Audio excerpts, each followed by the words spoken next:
We now have a panel discussion that will focus on the case for diversity, how diversity, equity, and inclusion transforms businesses. Please help me in welcoming each of our distinguished panelists on stage. Aashna Khanum is the strategic initiatives lead for the Chief Administrative Officer, JPMorgan Chase India Private Limited.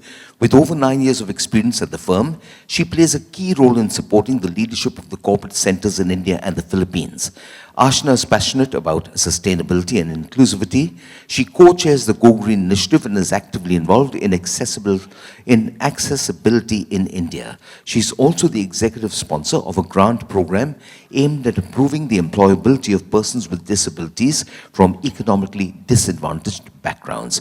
Can we put our hands together in a warm welcome for Aashna Khanum? Mr. Biju Kasim is Customer Care Associate and Chief Executive Officer of Beauty at Shoppers Stop Limited. Mr. Biju Kasim has an illustrious career spanning 3 decades in the beauty industry. His career has been marked by extensive engagement across the Indian subcontinent, Middle East, and African markets. Throughout his journey, Mr. Kasim has played a pivotal role in building brands across various retail formats and distribution channels. Prior to this association with Shoppers Stop, he was Senior Vice President, Beauty at Reliance Brands Limited. A warm welcome to Mr. Biju Kasim. Welcome, sir. Suparna Mitra is Chief Executive Officer of the Watches and Wearables Division of Titan Company Limited. She has business experience of 3 decades in the lifestyle and retail sectors. She's been recognized on many platforms, including Fortune Most Powerful Women in Business, Business Today Most Powerful Women, Business World Most Influential Women in 22 and 24, ET Femina Most Promising Women Leaders Award in 22, and so many others. Please welcome Suparna Mitra. Sushmita Paul has 20 years of experience in retail, primarily with Tesco, and has recently joined Reliance Retail in the value format. She has worked across operations, online, supply chain, marketing, and strategy. She grew up in Delhi, earning a mathematics honors degree from Delhi University. Recently, she relocated from Malaysia to Mumbai. She balances a professional life with a passion for food, painting, and staying active running. Please welcome Sushmita Paul, Senior Vice President, Reliance Retail Limited. And ladies and gentlemen, please do now welcome our very distinguished and erudite moderator, Mr. Kumar Rajagopalan, Chief Executive Officer, Retailers Association of India. Over to you, sir.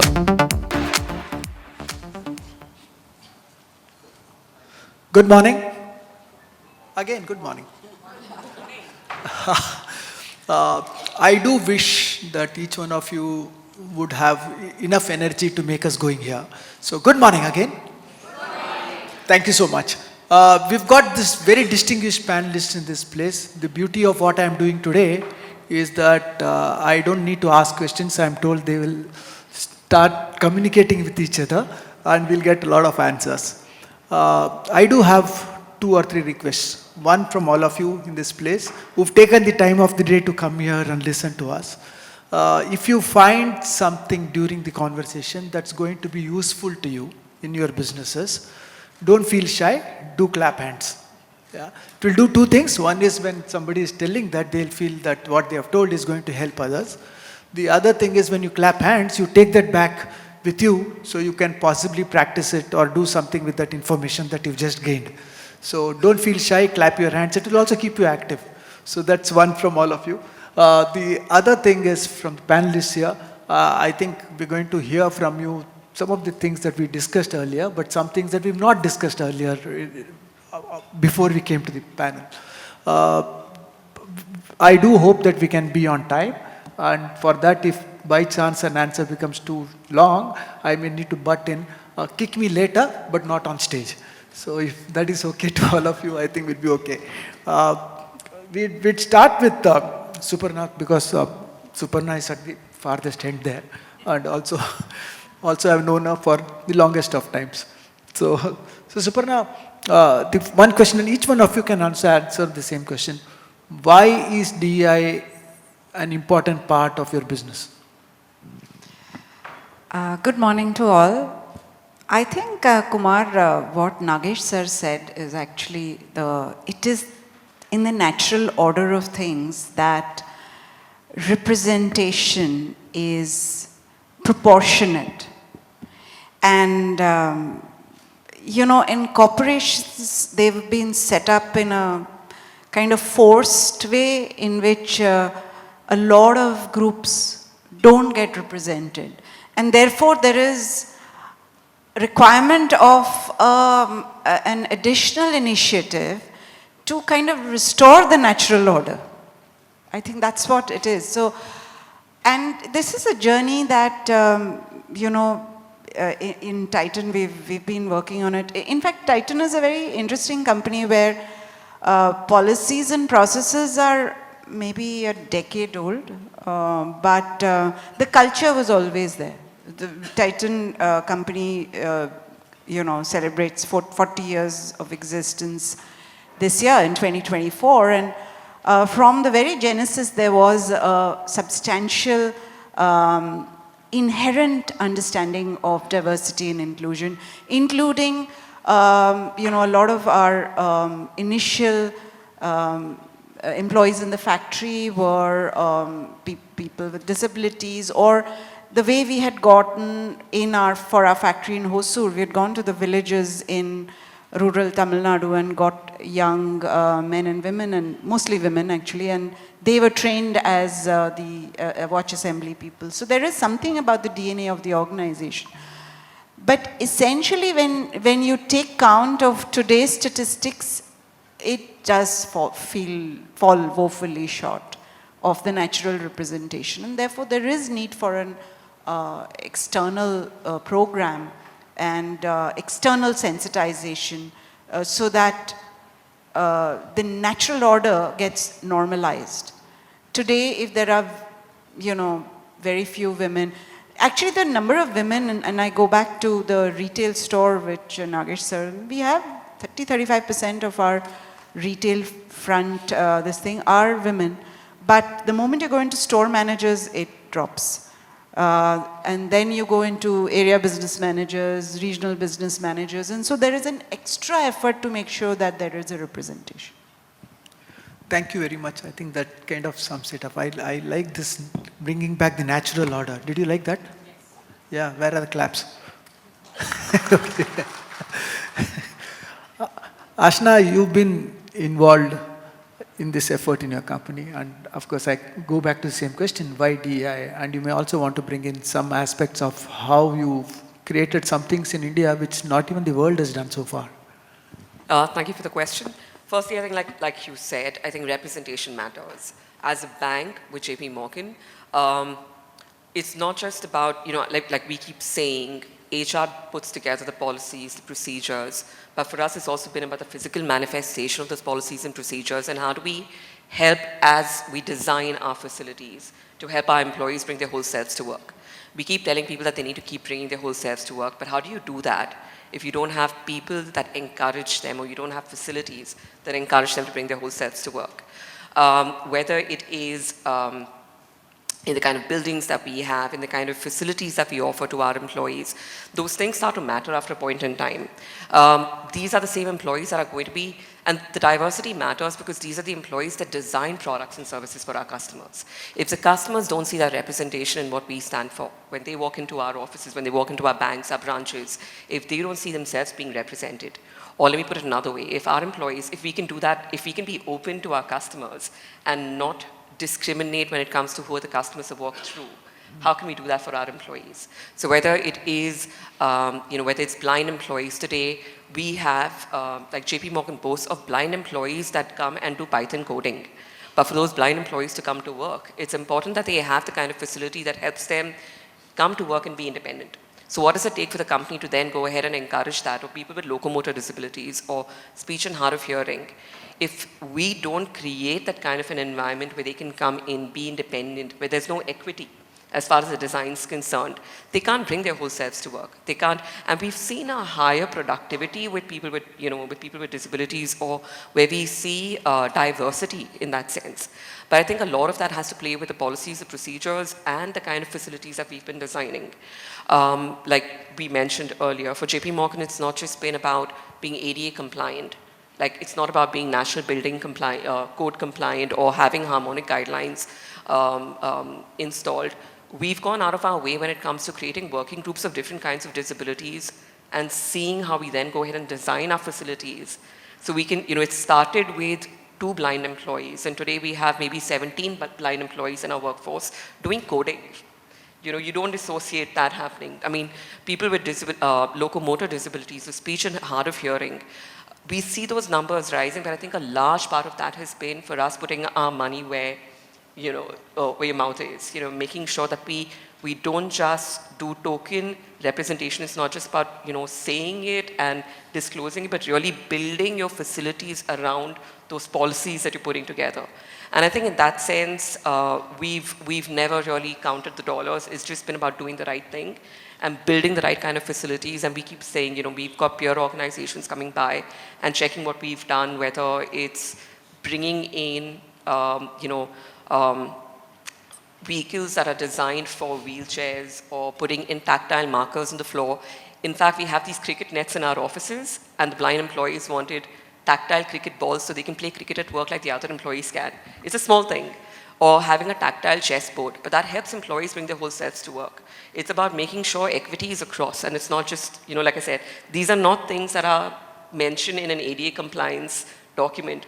This is where you're listening constantly, and how do you listen to it and constantly keep, evolving how you design and what you do for those employees and how do you bring them in. Designing Python coding lessons that a blind employee can take, or a disability or a deaf and hard of hearing employee can use. I think that's where, it's like I said, going back to putting your money where your mouth is, but I think that's what JPMorgan's doing consistently. And even with our grant program, that's exactly what we're looking to do, to see how we can customize it. Bringing in equity overall. Good one. 2 things rang into my brain at this time. One is, how do you bring your whole self? I think that's a very nice way of looking at it. Come on. The other thing was very interesting, which Mr. Nagesh also talked about. If you don't discriminate your customers, how can you discriminate people who are working with us? Why should internal customers be dramatically different than the external customers who come in and we serve them for? So that's very nice, and it's ringing bells. Biju, you of course travel across the world, across the country. You set up a whole lot of SS beauty stores here, and then you're also doing. You've been with the beauty business for a long time. So why DEI? Okay, firstly, I was getting a little bit stressed to be amongst 3 fellow speakers, and then I said, okay, the moderator is also a guy. Yeah. So the first comfort comes from there. But jokes apart, I have to tell you, I think I'm in a very privileged position. First, being part of the retail industry, and obviously this subject that we speak is very, very critical and important and actionable when it comes to retail as an industry. Second, representing Shoppers Stop, and all of you heard our chairman speak. It is really part of the culture. It's very, very integral to what we believe is absolutely essential. The third important part is also that I'm very fortunate to be in the beauty business, and in a world over, inclusivity is something that has been really core to the beauty business. And when I talk about artistry in particular, because beauty is to make people feel confident, comfortable, more beautiful.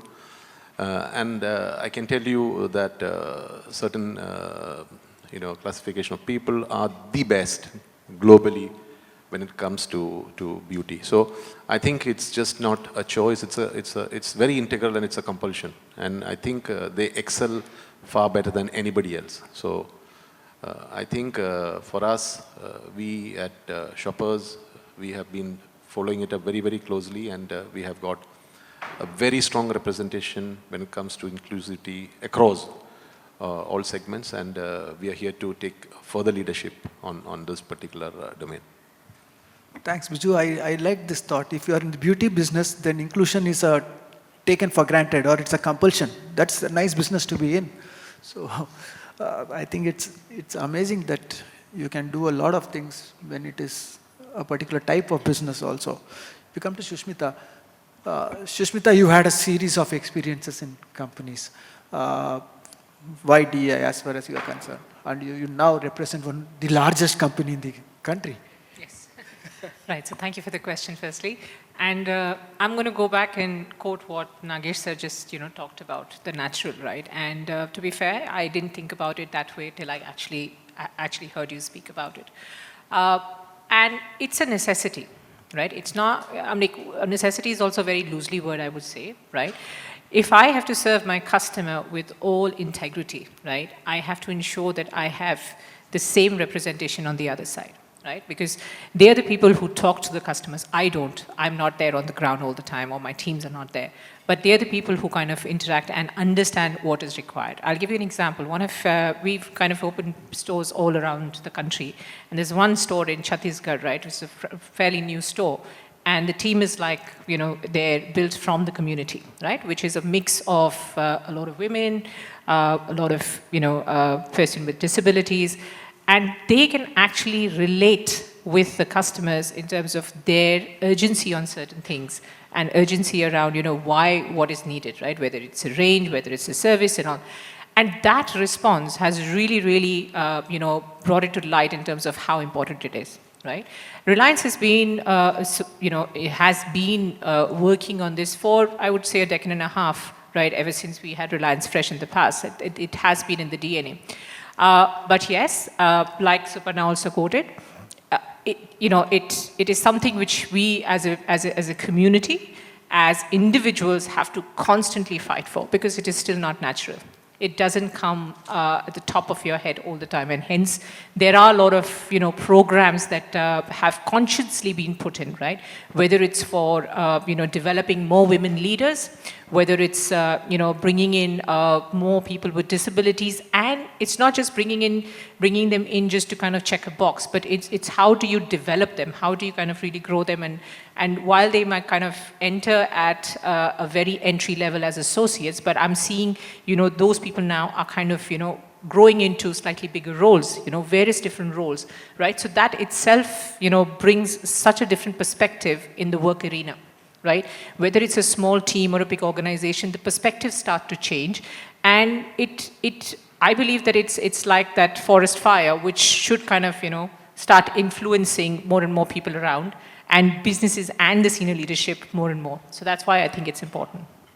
Good one. I especially like the fact that although she said natural order, you're saying it's not natural. And that's a very important part to think about. While we want it, it's not something that will happen by itself. It's something that we may need to really consciously develop to make it in the balance that it's supposed to be in. You also touched upon the how part of it, which I think is the next question that I'll bring it up. We could again start with Suparna. How is a big question for everybody. I recently met up with a CEO of a very large international company, and I asked him how far are they on the path of DEI, and he said, listen, we don't have a conscious path taken up there yet. Some of my people in HR came and told me, but I told them, give me the next 5-year path, otherwise I'm very scared of doing this. I mean, it's a very good company, known for its people practices. They've always been great in their way in which they deal with people. But this is one part that he did not take up because he was telling, dar lagta hai. He actually said that. So how can people do this? And I'll start with Suparna, but others can also join in and can help here. Yeah, it is a long and hard journey, and I think many organizations that take up formal DEI programs, you take 2 steps forward and then you have to take 1 step sideways. And the 1 step sideways is for the rest of the organization to catch up. So the people who are involved in it, who are passionate, who are convinced, will move ahead. But the rest of the organization, and for example, in gender-based diversity, you have to pause for and do a lot of work for the men to understand their unconscious biases. So Kanya, who leads our DEI, is here, and I think you covered like 1,500 or 1,800 people in batches of 10, 15, 20, where you go through the unconscious bias assessment program. And many of you may have seen that video went viral. that everybody starts at the same line.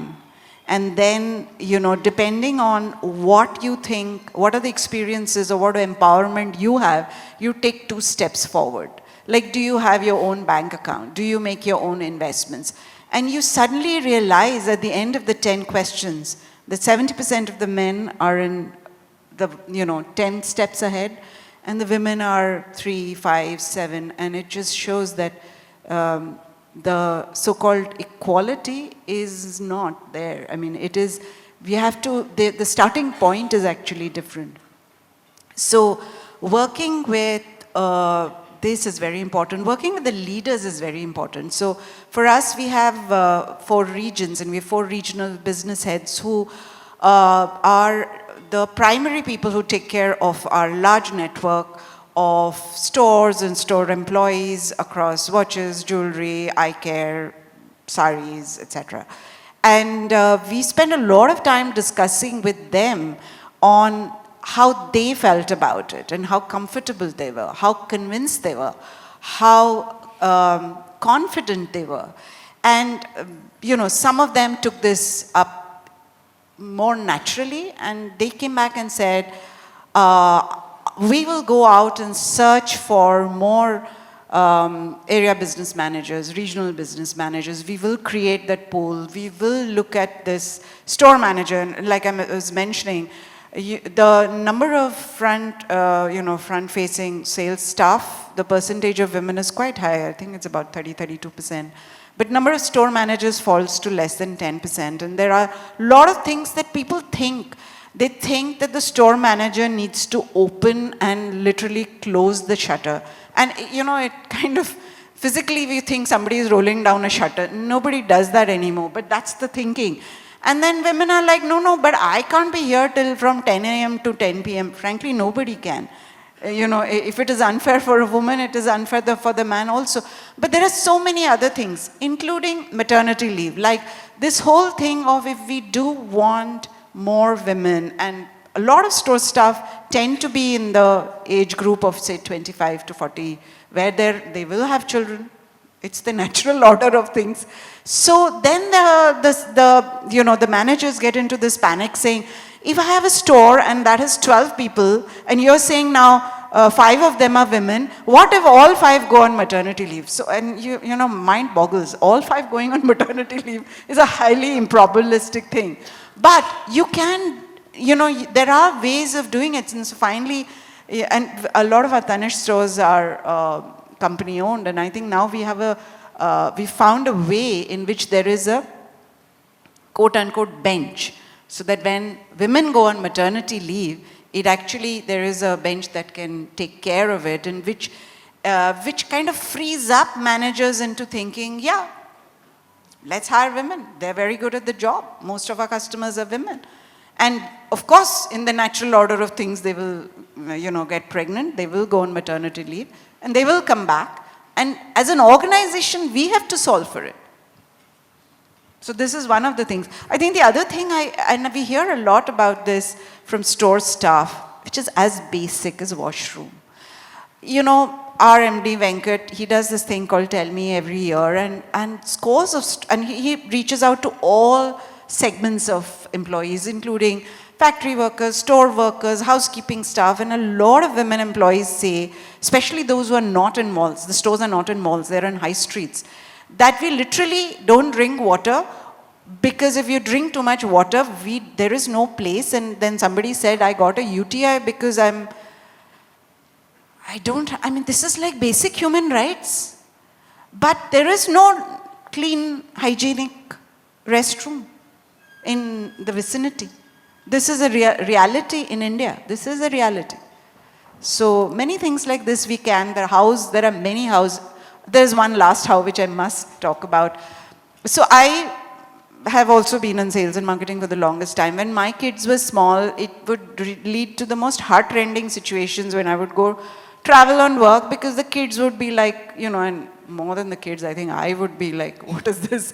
How can I leave such small babies behind? So now we have a policy in Titan that a woman employee who has a child less than 2 years old, the company pays for the woman's travel, pays for the child's travel, and a a caretaker, somebody who accompanies, so that the woman can freely travel to the place of work. And these are things that companies need to do. Quite interesting, very, very interesting. One thing you said, by the by, I just want to know that it's actually what I heard is right. How many women work in Titan, you said? A percentage? About 29-30%.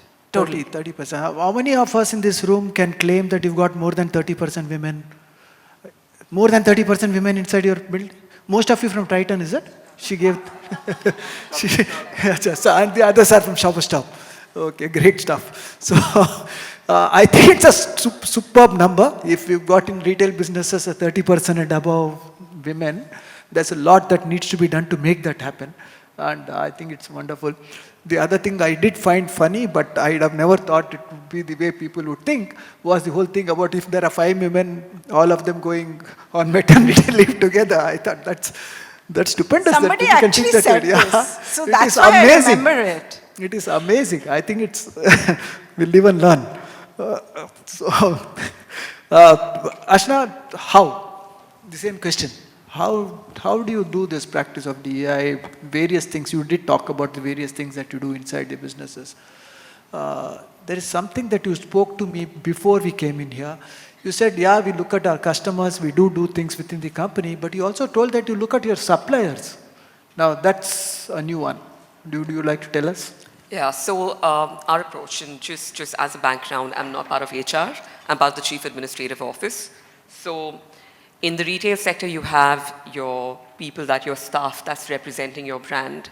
For us, it's the people that run the building. So representation also is the Chief Administrative Office that we have, the 5,000 odd contractor staff, our employees, the design of the building and the facilities that we give employees, and our suppliers. So I won't say we get it right every single time.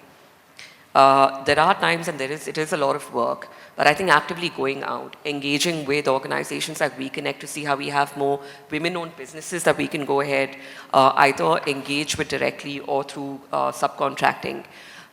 These are all elements where, again, I'll go back to the thing about saying walking the talk, right? This is where our employees see our representation. It's in what they see in the facilities, whether it's the creche services. Like you mentioned, like we offer our employees creche services, and most of our new buildings, these are within the building from the age of 6 months to 6 years, and state-of-the-art creche facilities. I think it spoils our employees to an extent, whether it's our lactation rooms to bring our new mothers back to work. LGBTQ sensitization, gender sensitization training, not just for our employees. So a lot of our employees are educated and they understand, and we keep saying it's not about, I don't care if you agree with someone's sexual orientation or not. What we expect from employees is that you treat everyone with respect. And for that, sometimes you have to do something very rudimentary as taking people through a gender sensitization training where you tell them, hey, it's okay if you don't believe this, but this is how you will deal, you will interact with them. So if it's even our staff, our cleaning staff, and they see someone using an all-gender washroom that we've created, or PWD washroom, how do you interact with them?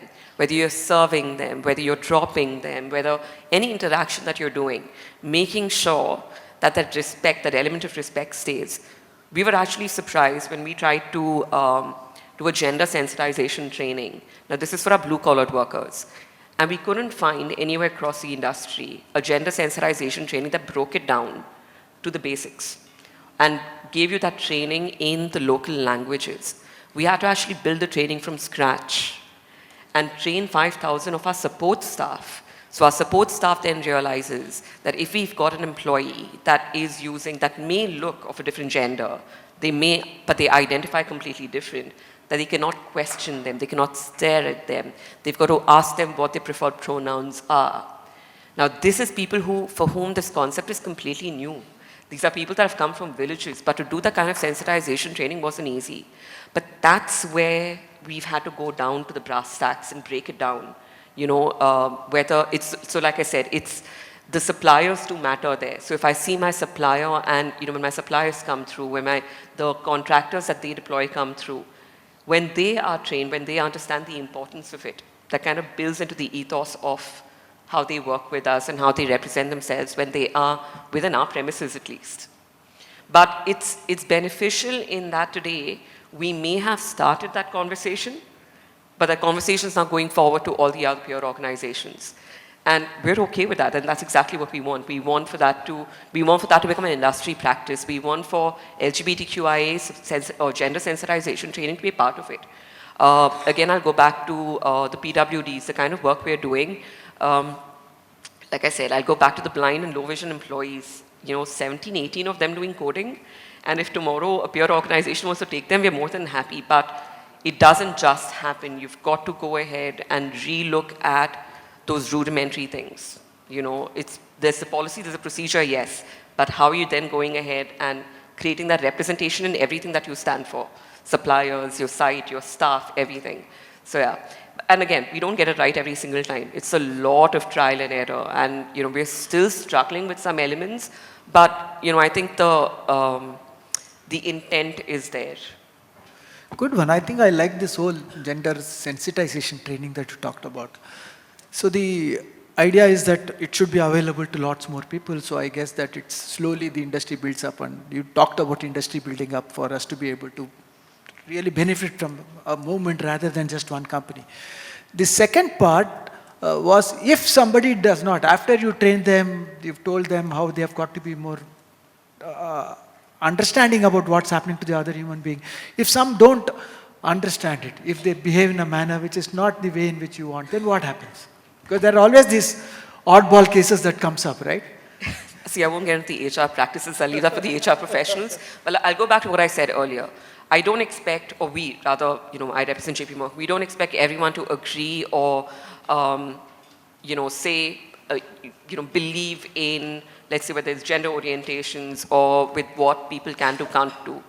But what we expect from every employee, every supplier, every contractor is that you deal with everyone with the same self-respect. You work with them the way that you'd want, you treat them the way you'd want to be treated yourself. It's the very fundamental of what we're expecting here. So do you give them a certificate for having gone through a program or understood what it is? I don't think a topic like this requires a certificate. I think it's just in the way the culture changes. I think Nagesh sir said sometimes it's not about the CEOs. Of course, the tone from the top is very important, but I think it's sometimes a movement happens between the staff at the grassroots as well, and that can have a very powerful trickling effect. Like we've struggled with LGBTQIA, I'll be honest with that. But having one person as a success story has had its own ripple effect. So, and it's okay, but we've also seen the opposite of that happen. We've also seen where we've lost a whole bunch of people with, people that that come from the community, where one person's quit and then that's had a negative impact. So we've had to course correct ourselves. So the gender sensitization training, in fact, was something that we did to course correct ourselves and said that it's not just about telling our employees, but even our suppliers about why it's important and why our suppliers need to train their staff on gender sensitization. Good one. Claps. I just need to know that all of you are tuned on to this, because as we speak, there are new things that's coming up, right? Biju, gender is something that you spoke about earlier in your talk already. It's something that's going to be there. It's something that all of us have to think gender inclusivity as part of the way in which we run our business. In your business, it's more important, and some of the businesses that you work are different, and it's very inclusive. Tell us about it. So I'm sure some of my colleagues here will later talk about the overall shoppers ecosystem, but from a beauty demographics point of view, the woman participation, for example, representation across beauty is about 49%. Women leaders in the store is about 47%, and then women leaders in the area level is about 57%. So I think this is seriously something that we believe in. It has been part of our culture, and obviously being in beauty, this is really the most important differentiator. Another important, I would say, milestone, the beauty coach, who is the most important authority in our ecosystem from beauty, is from the LGBTQ community. I think that was really a very, very bold move, and we feel that it's become quite a bit of an inspiration not just within Shoppers ecosystem, but within the retail fraternity where beauty is obviously growing at a very fast pace.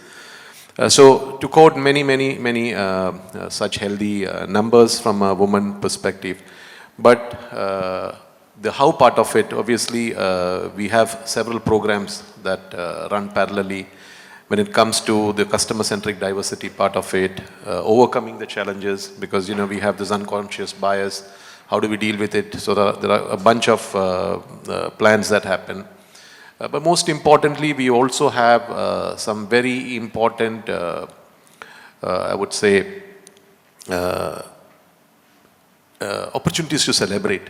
So basically, we have platforms like She Matters, Lead Her Ship, Woman Baby Kangaroo Program, platform for people from Pride, so Mediclaim policies for sex reassessment surgeries, and so on and so on. So, overall, I think it's just a start. I don't want to claim that we are anywhere close to what we should ideally be. But the good thing is that we have a good foundation, we are at a good juncture, and the commitment to ensure this movement gets bigger and bolder is definitely there from our side, and we would, as I spoke to you yesterday, we would really like to take leadership in this, and if we can be of any help, with pleasure. Thank you, Biju. I think that's quite nice statistics and a whole lot of programs that spoke about. Sushmita, I know it's a very large organization, yeah, and yet there are things that if Reliance feels karna hai, to fir karna hi hai. Is that the way we, at least from the outside, that's the impression that we get.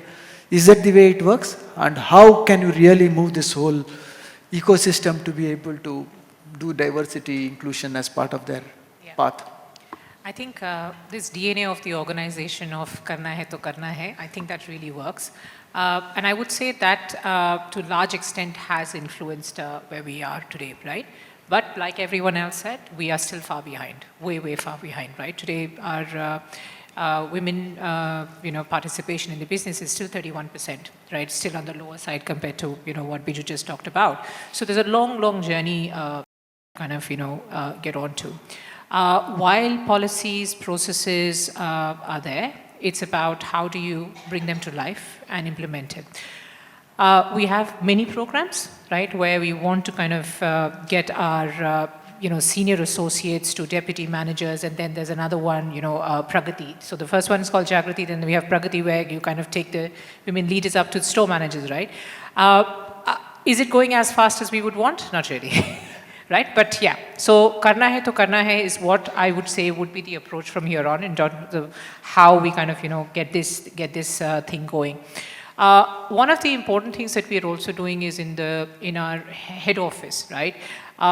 Despite of, the workforce that we have, the colleagues that we have come from like some really, strong education backgrounds, some strong experiences, but there is still a mindset of, maybe I don't deserve it being a woman, right? So we have some leadership programs where we helped, equip them, not from a tactical skill, but more from a, the emotional and how do you really, operate in an organization where you do have more men around the table than women, right? Helping them break some myths around, if you are going through that life stage where you are, getting into that motherhood bit, it's not something for you to kind of, feel shameful of, right? Or how do you still go out and, talk to your managers and talk to people with authority and with that kind of power to say that I am an equal person in this organization and hence require equal, assistance wherever I need it, right? So those are some of the programs that are important, because at the end of the day, while we work with our store teams, which is equally important and encourage them and build them, the head office also is equally important, right? Because that's where some of the, policies, processes kind of flow and the thinking and, how we build our next level of business comes from. So how do you start to kind of influence that? I think that's a big one. I think LGBTQ is another one which is quite strong in the organization, right? Where again, running sessions of awareness and very similar to, what we just talked about is to how do you bring about that level of respect across, the colleagues in the same room, in the same team, or within the organization. I think this is so important because I think one of the things that it brings about is the empathy across, right? And empathy sometimes is looked at from a negative connotation of being softened, but I believe that that empathy can really push all of this forward with some supercharge behind it, right? While yes, the CEOs, businesses have to do something, but I think it's each one of us in our day-to-day, how do we bring about that change and that thinking to kind of move this forward is what I was saying. Very nice. I like this thought about empathy can supercharge you. It is a worry. I mean, I think many a times I've come across people who say he's got too much of thinking for the other person. Hey, sudhrega nahi, he'll never grow in life. I've heard that before. But empathy is a very important integral part of how you can really progress forward. Suparna, I have to come back to you before we go to the audience. That thing that you spoke about women toilets in the high streets, it is definitely a big worry. It's something that we've kind of encountered at various levels. When we go and talk to smaller retailers, again the same thing happens. When we talk to franchisees, same thing happens. It's something that we may need to take up at an industry level, and at some point I think it's very important. I agree. I think under the, the larger RAI agenda, it's something that our employees deserve to have a hygienic washroom.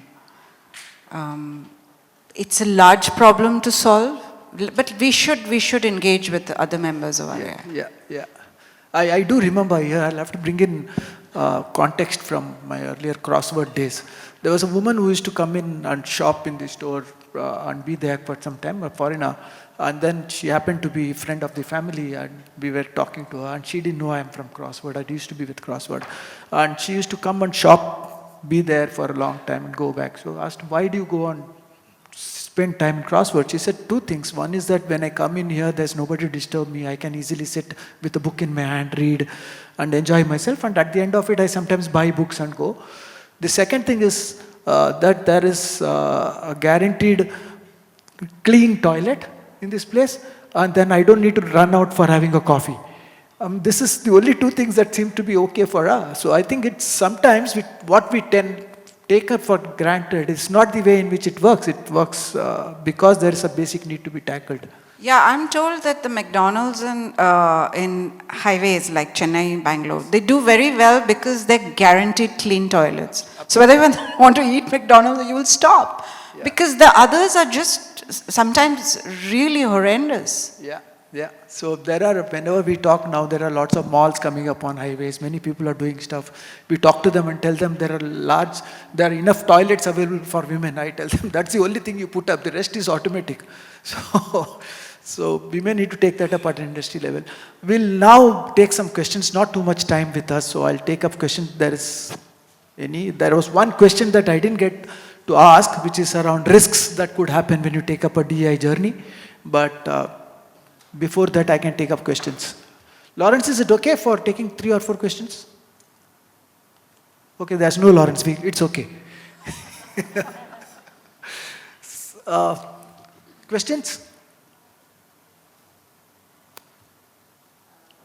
Yes.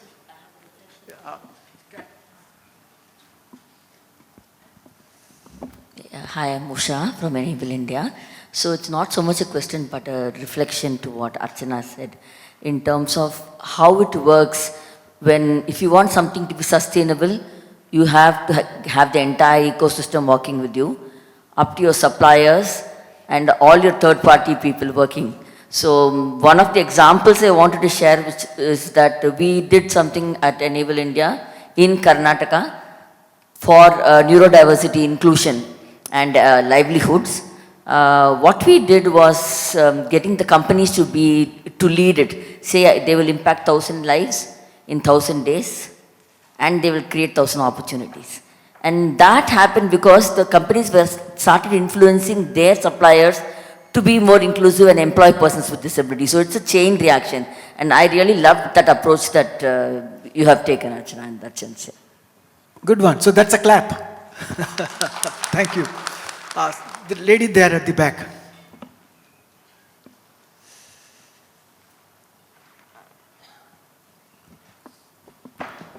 Thank you. So I am Pallavi from Tata Motors. It's a manufacturing organization where probably attrition is not seen in a way how it is seen in retail. So my question is to everybody, whoever would want to address. Though I work in the DEI space, and my question to you all is, attrition is, of course, is a gender agnostic issue, right? So how do you see attrition? Probably how do you deal with the leadership questions when it comes to hiring from the diverse categories with respect to attrition? You know, yeah, anyone. Will any of you want to take that? I'll take a part of it, and you can kind of add on to it.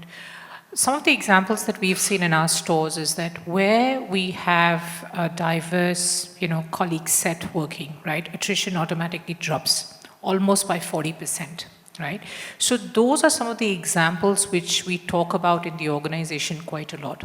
In fact, in Reliance, we had also set up stores which were completely run by women, led by women, right? And it's a completely different environment there. And attrition is, next to nothing there. And if we continue to kind of, do such experiments or set up such, examples within our organizations and talk about it, I think that's one of the good ways of channelizing this for, addressing this bias, right? At the end of the day, I will call it a bias because till you've not experienced it, it is still a hypothetical situation, right? So I think that's one of the ways probably we've kind of looked at it. So I have a little example. Today, we in beauty see a very high rate of attrition, especially at the front end level. And we have been quite fortunate to work with the brand MAC. I'm sure all of you know that. And we have the best talent. Very proud to say that we have the best talent of the industry in MAC. And the philosophy of MAC is for all races, all ages, all gender. And they truly embody the spirit of inclusivity. And as we have multinationals coming in, the first port of call for any multinational brand, and I'm sure you see many new brands coming in, is to poach or reach out to people from MAC. And I can tell you very proudly, we don't lose MAC people. Simply because the brand believes in it, and we as an organization believes in it. So clearly, to your point, I do not know if it is reflective. It's just not about, having attrition. On the contrary, it stops attrition completely.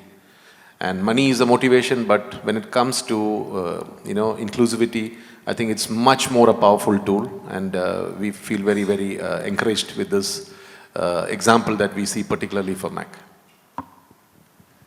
Thank you. I think that's all that we've got time for. That screen is saying time's up for some time now. You got a question?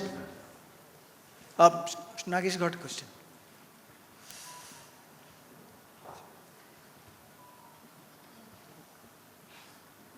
I don't have a question, but sparked by the discussion, Kumar, I want to recommend to REI as the national association. Can Retailers Association of India tie up with Swachh Bharat Abhiyan and one lead retailer in every street? There is a modern retailer in every street. The lead retailer sponsors the washroom, and the Swachh Bharat Abhiyan promotes the fact that associations will have to have it, and RI promotes. I can bet in 5 years we'll have every street having a washroom for women. I think you should take this up. Let it be an outcome of this discussion, so that next time when people come, they say, boss, ekam mein aate hain to kuch hota hai. Correct. Yeah, agree with that. Okay, right. So with that, we've got a fantastic set of people who've come in here, given us lots of thoughts, lots of experiences, and what's natural is not natural. We'll have to make sure that becomes natural for all of us. So thank you so much.